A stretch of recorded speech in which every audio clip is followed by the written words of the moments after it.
శ్రీ మహాగణాధిపతయే నమః. ఉమామహేశ్వరాభ్యాం నమః. కార్తీక పురాణము 13వ అధ్యాయము. కన్యాదాన విశిష్టత. వశిష్ఠుడు, ఓ జనక మహారాజా, ఈ కార్తీక మాసం గొప్పతనం ఎంత చెప్పినా ఇంకా చెప్పవలసింది ఎంతో ఉంటుంది. ఈ నెలలో చేసే ప్రతి మంచి పనికి అత్యంతమైన అనంతమైన ఫలితం లభిస్తుందని చెప్పగలను. ఈ మాసంలో అతి ముఖ్యంగా చేయవలసినది నదీ స్నానం, అలాగే దీపారాధన, సమారాధన. ఇవన్నీ పుణ్యాన్ని ప్రసాదించే కారణాలే. అదేవిధంగా ఒక నిరుపేద బ్రాహ్మణ బాలునికి ఉపనయనం చేయటం ఎంతో మంచిది. ఉపనయనము చేయటానికి తగిన శక్తి లేని వాళ్ళు దక్షిణ తాంబూలాలను ఇచ్చి ఉపనయనం చేయించినా ఉపనయనము చేసిన ఫలితము వాళ్లకు లభిస్తుంది. ఈ పని వలన ఎంతటి పాపమైనా తొలగిపోతుంది. వ్యభిచార దోషం నశిస్తుంది. నూతులు, చెరువులు తవ్వించిన ఫలితము వాళ్లకు లభిస్తుంది. వీటన్నింటికన్నా అత్యంత ఫలప్రదమైనది కన్యాదానము. ఈ దానము వలన తాను, తన పూర్వీకులు అందరూ తరిస్తారు. ఈ విషయాన్ని తెలియజేసే ఒక ఇతిహాసాన్ని చెబుతాను విను అని చెప్పి వశిష్ఠ మహర్షి జనక మహారాజుకు ఈ విధంగా చెప్తున్నారట. పూర్వము వంగదేశంలో సూర్యుడు అనే ఒక రాజు ఉండేవాడు. అతని భార్య లేడి కన్నుల వంటి అందమైన కన్నులు కలది. సూర్యుడు శత్రురాజుల వలన, దాయాదుల వలన తన రాజ్యాన్ని, సర్వస్వాన్ని పోగొట్టుకొని భార్యా సమేతుడై అడవిలో కాలం గడుపుతూ ఉన్నాడు. ఆ దంపతులు తినడానికి తిండి లేక అడవిలో దొరికిన కందమూలాలను మాత్రమే భుజిస్తూ జీవనయాత్ర సాగిస్తున్నారు. కొంతకాలానికి వాళ్ళకి ఒక ఆడపిల్ల పుట్టింది. తల్లిదండ్రుల లాలనలో పెరుగుతూ రూపగుణ లావణ్యాలతో యవ్వనవతి అయింది. అందచందాలు గల ఆ రాకుమారిని చూసి ఒక మునికుమారుడు మోహించాడు. రాజు దగ్గరకు వెళ్లి ఆమెను తనకు ఇచ్చి వివాహం చెయ్యమని అడిగాడు. రాజు అతనితో, మునికుమారా, నీ కోరిక అంగీకరించదగినదే. కాని ప్రస్తుతం నేను సమస్తమును పోగొట్టుకుని కందమూలములను తింటూ కాలం గడుపుచున్నవాడిని, పరమ నిర్భాగ్యుడిని, అష్టకష్టాలు పడుతున్నవాడిని. నువ్వు నాకు కొంత ధనము ఇస్తే నేను నా కుమార్తెను నీకిచ్చి వివాహం చేస్తాను అన్నాడు. అప్పుడు ఆ మునికుమారుడు కుబేరుని గురించి తపస్సు చేసి కుబేరుని అనుగ్రహాన్ని సంపాదించి సమస్త సిరి సంపదలను పొంది ఆ సిరి సంపదలలో కొంత భాగాన్ని మహారాజుకు ఇచ్చి రాకుమార్తెను వివాహం చేసుకుని ఆమెను అతనితో తీసుకుని వెళ్లిపోయాడు. మహారాజు మునికుమారుడు ఇచ్చిన సంపదతో ఆశ్రమాన్ని నిర్మించుకొని జీవించుటకు అవసరమైన వస్తువులను సేకరించుకుంటూ భార్యా సమేతుడై సుఖంగా బ్రతుకును గడుపుచున్నాడు. మరికొంతకాలం గడిచింది. ఆ మహారాజు దంపతులకు మరి ఒక కుమార్తె పుట్టింది. రాజు చాలా ఆనందించాడు. ఆ బాలికను కూడా పెరిగి పెద్దదైంది. యుక్త వయస్సు వచ్చిన వెంటనే ఆమెను కూడా ఎవరికైనా ఇచ్చి వివాహం చేసి డబ్బులను సంపాదించాలి అనే ఆలోచనతో ఉన్నాడు మహారాజైన సూర్యుడు. ఇంతలో యతీశ్వరుడు అనే ఒక మునీశ్వరుడు నర్మదా నదీ స్నానానికి తపతీ నదీ తీరం నుంచి బయలుదేరాడు. సూర్యుడు ఉన్న ప్రాంతానికి వచ్చాడు. సూర్యుడిని కలుసుకొని అతని యోగక్షేమాలను అడిగి తెలుసుకున్నాడు.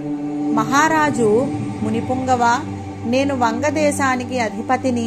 నా పేరు సూర్యుడు. నా రాజ్యము శత్రువుల పాలైన కారణంగా అడవుల పాలయ్యాను. దారిద్ర్యము కన్నా గొప్ప కష్టము, పుత్రశోకానికి మించిన దుఃఖము, భార్యా వియోగ సంతాపాన్ని మించిన వ్యాధి మరి ఒకటి ఉండదు. నాకు 2 కుమార్తెలు. ఒక కుమార్తెను కొంత ధనము తీసుకొని ఒక మునీశ్వరునికి ఇచ్చి వివాహం చేసి కొంత కాకపోతే కొంతైనా నేను సుఖపడుతున్నాను. చిన్న కుమార్తెను కూడా ఎవరికైనా ధనమి ఇచ్చిన వారికి ఇచ్చి వివాహం చేయాలని నేను అనుకుంటున్నాను అని చెప్పి ఆ మహారాజు ఆ యొక్క మునికి తెలియజేస్తాడు. అప్పుడు ఆ యతీశ్వరుడు, మహారాజా, అదేమి పని? కన్యను అమ్మడము మహాపాతకము. ఈ ధనముతో చేసే దైవ కార్యాలు, పితృకార్యాలు నిరుపయోగములు. నీకు నరకమే ప్రాప్తిస్తుంది. పుత్ర సంతానము కలుగదు. దేనికైనా ప్రాయశ్చిత్తము అంటూ ఉంది, కానీ కన్యా విక్రయము చేసిన వారికి ప్రాయశ్చిత్తం అనేదే లేదు. నా మాటలు విను. ఈ కార్తీక మాసంలో కన్యాదానము చెయ్యి. గంగా స్నాన ఫలితాన్ని, అశ్వమేధయాగ ఫలితాన్ని పొంది తరిస్తావు.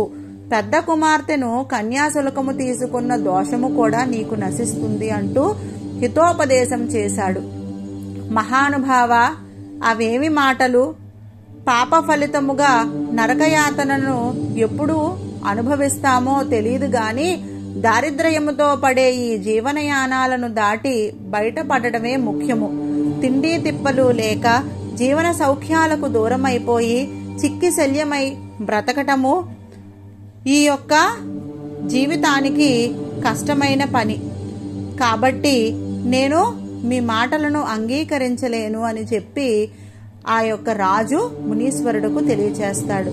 అప్పుడు రాజు ఏ విధంగానూ కూడా అతని మాటలను వినడు అని గ్రహించిన ఆ మునీశ్వరుడు అక్కడ నుంచి బయలుదేరి వెళ్ళిపోతాడు. కొంతకాలానికి రాజు తన యొక్క శరీరాన్ని వదిలిపెడతాడు. అతను నరకానికి వెళ్ళిపోతాడు. అక్కడ అనేక విధాలైన చిత్రహింసలను అనుభవిస్తూ ఉంటాడు. సూర్యుని పూర్వీకుడైన ధర్మనిరతుడు అనే పేరు పొందిన శృతకీర్తి మహారాజు సూర్యుడు చేసిన పాపాలకు ఫలితంగా స్వర్గం నుంచి నరకానికి తీసుకురాబడతాడు. తీసుకుని వచ్చిన పిదప శృతకీర్తి, నేను ఏ విధమైన అధర్మాలను చేయలేదు. వ్రత క్రతుదీక్షలతో దాన ధర్మాలతో బ్రతుకంతా గడిపి నేను స్వర్గానికి చేరుకున్నాను. ఇప్పుడు ఉన్నట్లుండి ఎందుకు నాకు ఈ నరకయాతనలు పెడుతున్నారు? దానికి కారణం ఏమిటి అని యమధర్మరాజునే ప్రశ్నించాడు. యమధర్మరాజు, ఓ శృతకీర్తి, నువ్వు పరమ పవిత్రమైన పనులనే చేశావు, పవిత్రుడవే. కాని నీ వంశంలో సూర్యుడు అనే రాజు రాజ్యభ్రష్టుడై భయంకరమైన కఠినమైన దారిద్ర్యాన్ని అనుభవిస్తూ డబ్బుకి కక్కుర్తిపడి తన కుమార్తెను మునికుమారునికి అమ్మాడు.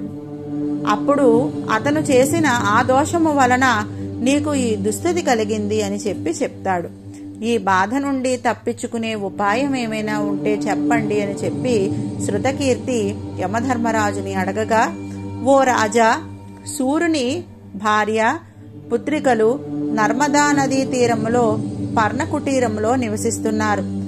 సూర్యుని చిన్న కుమార్తె యుక్త వయస్సులో ఉంది. నా ఆశీర్వాద బలంతో నువ్వు అక్కడికి వెళ్ళు. కార్తీక మాసంలో అలంకారపూర్వకంగా కన్యాదానము చేయించు. ఆ పుణ్యఫలము వలన నీ దోషము తొలగిపోతుంది, మీకు నరకం నుంచి విముక్తి కలుగుతుంది అని హితవు చెప్పాడు యమధర్మరాజు. అప్పుడు వెంటనే శృతకీర్తి బయలుదేరి ఆ యమధర్మరాజు యొక్క ఆశీస్సులతో నర్మదా నదీ తీరానికి చేరుకొని సూర్యుని ఆశ్రమంలోనికి ప్రవేశించి సూర్యుని భార్యకు తమ దుస్థితిని, కన్యాదాన వైభవాన్ని గురించి, కార్తీక మాసంలో కన్యాదానం చేయడము వలన కలిగే ఫలితాన్ని గురించి ప్రబోధన చేశాడు. అప్పుడు అందరూ కలిసి సూర్యుని రెండవ కుమార్తెను విజ్ఞాని, మంచి అందము, ఆకారము కలిగిన యువకునికి ఇచ్చి కార్తీక మాసంలో వివాహం చేశారు. అందరూ తరించిపోయారు. మొదటి కుమార్తె వివాహానికి తీసుకున్న కన్యాశుల్కము దోషము కూడా తొలగిపోయింది. కనుక జనక మహారాజా, కార్తీక మాసంలో కన్యాదానము చేయటం వలన వచ్చే ఫలితము ఎంతో గొప్పది. బిడ్డలు లేనందువలన కన్యాదానము చేయలేని వారు ఎవరైనా ఉంటే వారు ఒక నిరుపేదకు సహాయపడి కన్యాదానము చేయించిన వరుని కాళ్ళు కడిగిన కన్యాదాన ఫలితము వారికి దక్కుతుంది. అది కుదరని వారు విధుల ప్రకారంగా ఒక ఆంబోతుకు వివాహము చేయించి దానినే అచ్చోసి వదలటము అంటారండి. ఆ విధంగా ఒక ఆంబోతుకు వివాహం చేసి వదిలిన వాళ్లకు కూడా ఆ కన్యాదాన ఫలితం లభిస్తుందని వశిష్ఠ మహర్షి జనక మహారాజుకు సవివరంగా వివరించారట. ఆడపిల్ల ఆదిపరాశక్తి యొక్క అంశ. ఆమెను అమ్ముకునేవాడికి ఏ గతి పడుతుందో ఈ యొక్క సూర్యుని కథ మనకు తెలియజేస్తోంది. కన్యను ఉత్తమమైన దానము చేయలేనప్పుడు వాడు ఎటువంటి అధోగతి పాలైపోతాడో కూడా మనకి ఈ సూర్యుని కథ తెలియజేస్తుంది అని చెప్తూ మనము కన్యను ఉత్తమమైన దానము చేయలేనప్పుడు వాడు ఎటువంటి అధోగతి పాలైపోతాడో కూడా మనకి ఈ సూర్యుని కథ తెలియజేస్తుంది అని చెప్తూ, మనము ఏదైనా చేయాలి అంటే చక్కగా ఆడపిల్లను పెంచి ఉత్తమమైన దానము చేయాలి. అలా లేకుండా నరకము ఉందా తర్వాత లేదా అనే పిచ్చి ప్రశ్నలు వేయకుండా ఉన్నదానిలో మంచిగా మనము నడుచుకుపోవాలి అని చెప్తూ ఈ కథ ద్వారా మనము ఒక పాఠం నేర్చుకోవచ్చు. దీనితో మనకి ఈరోజు 13వ రోజు పారాయణము సమాప్తము.